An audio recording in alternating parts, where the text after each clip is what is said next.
Story time. Many years ago, I was driving along the freeway with an ex-boyfriend.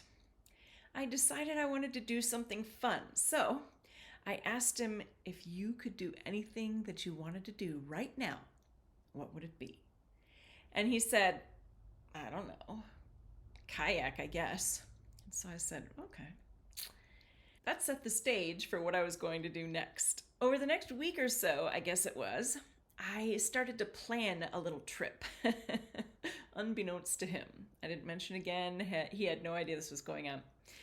I found a local river. I lived in LA at the time, and I found a river that was relatively close by, about an well, probably about an hour and a half drive. I decided that we were gonna go, so I bought myself a blow up kayak. Good idea, bad idea? Well, you'll have to wait till the end of the story to decide for yourself. But anyways, that's what I did. And then it was so expensive for the blow-up kayak. I was like, oh goodness, we need two. I don't think it's a good idea for us to be in the same one. I decided he was going to have to pay for his own. And I come up to him the one night when he got home and I said, give me $200. And he said, what? I said, give me $200. And he said, why? And I said, because I need $200 from you. And he said, could you please tell me why? I mean, that's a lot of money. I don't have any problem giving it to you, but I would love to know why. And I said, I can't tell you why. You'll ruin the surprise. And he said, oh, please. It's a lot of money. You have to remember, this was back in the 1990s. So, it was quite a bit of money for that time. So I said, oh, fine, but you're going to ruin the surprise. I said, I bought a blow-up kayak for myself, and I'm going to buy you one with your own money, and we're going to go kayaking. And he said, kayaking, why? And I said, don't you remember when you told me that you would be kayaking if you could do anything in the world right now? And he goes, I forgot about that. And I said, well, guess what? We're going. And he said, all right, fine. So he gave me the $200, and I finished planning for the trip. Now, how well did I do? Well, it was the first time we were going kayaking. I didn't know there was a major difference in terms of the paddles you needed for, say, for example, river rafting, which is what we were doing. Or, a nice calm, stroll around an easygoing little lake or something. So I did not get the right paddles. And we did get the blow-up kayaks. Probably not the best choice, but it was what it was. So anyways, we get in the truck. I had a truck at the time, and we needed a truck to be able to move the kayaks back and forth up and down, the river or whatnot, potentially. But here's the thing. The river was pretty long. I didn't know all of the stuff that I needed to know. Now you might say, well, of course it was long, ding dong. But, it was my first trip, whatever. On the way to the river, he asks me, he goes, do you know if there's any water in the river? And I was like, oh my God, it's Southern California. Sometimes the rivers don't have water or they're low. So I had no idea that I should have checked that. And I didn't realize that I should have checked it, so I didn't check it. And I looked at him and I said, uh-oh. I said, I didn't even know. I don't know. And I said, will you be mad if we get there and there's no water and we can't do this? And he goes, no. We'll find something else to do, right? So I was like, oh, thank God, because I didn't check. So we get there, and fortunately there was enough water so we could go. But we had to hike in up the river because, like I said, we needed some way to get the kayaks back up and down, and they were blow up. I mean, you can't drag them through the forest, etc. It was kind of a crazy idea. But anyways, I had a little cart that I carted my kayak to get it to where we were going. He hiked his on his back. And then, of course, because he was the guy, I made him use the foot pump to blow up the kayaks one at a time. So, it was a fun trip, but it was kind of crazy. There were things I hadn't thought of in advance.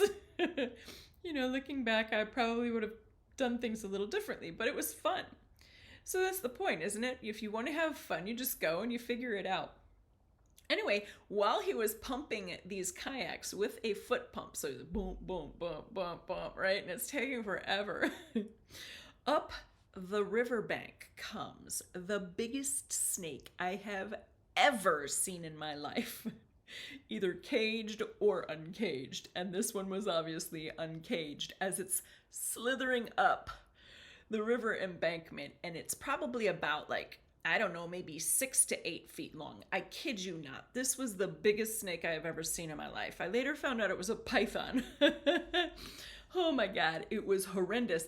Its face was like at least as big as my hand. And, you know, I imagined it at least as big as my head, but it was at least as big as my hand. And I just freaked out because I don't love snakes.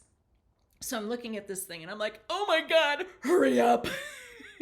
He's like, this snake is looking at me while it's coming up the riverbank, and I'm looking at that snake as it's coming up the riverbank, and we both kind of like locked eyes and mad dogged each other. And the snake was like, I think it was probably more suspicious of me than I was at him for that moment, because I was pretty scared. And I'm like, the only thing on the other side of me was a barbed wire fence. And I thought, okay, do I skewer myself to death trying to get through this fence, or do I kill the snake trying to get away? You know, wrestle. I was like, I don't know what to do, but I'm going to get out of this alive.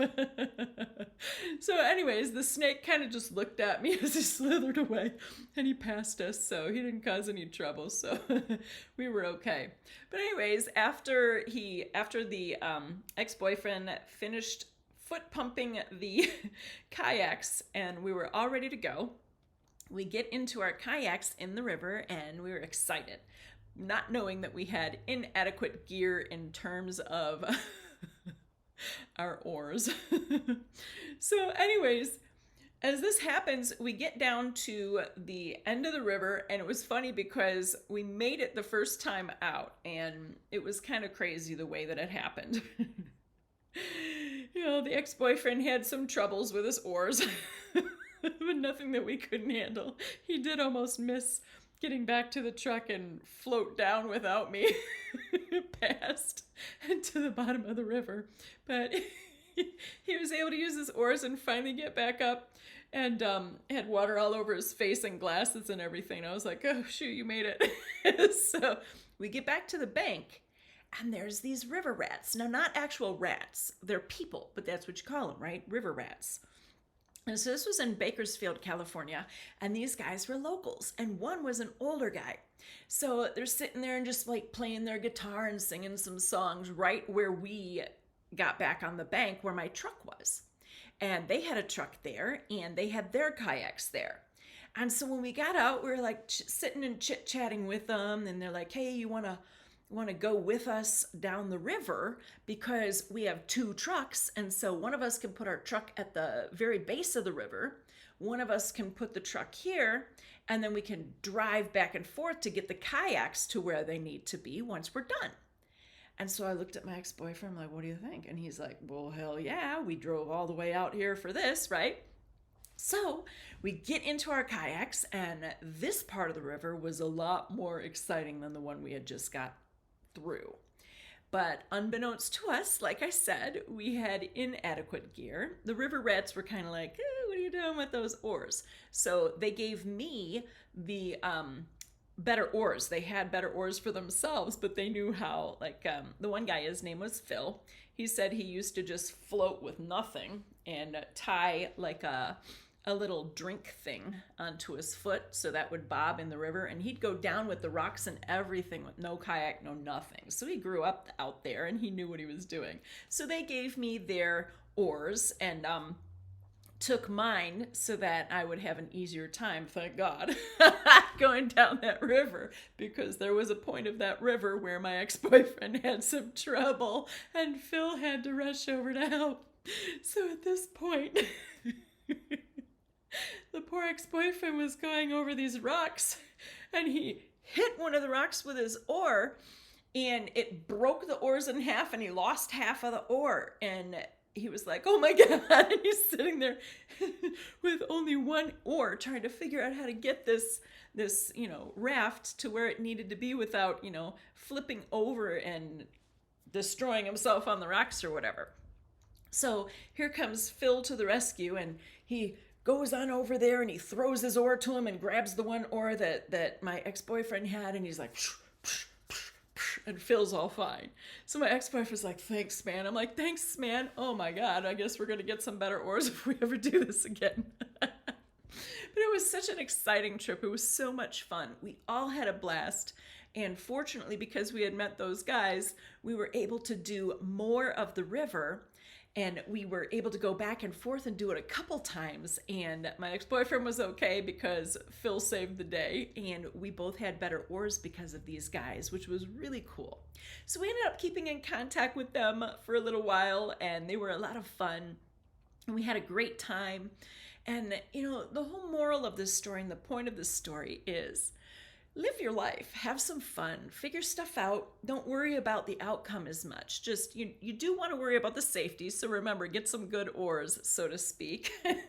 Prepare well. I thought I had, but you're never going to be able to prepare 100% well the first time, more than likely, unless you're some miracle worker. And in that case, leave a comment below, or email me so that I can learn how to do that from you, because what I like to do is I like to prepare the best I can, and then I like to go and I like to have an adventure. So find some adventures for yourself and have a good time. Live the life you want to live and create it your way.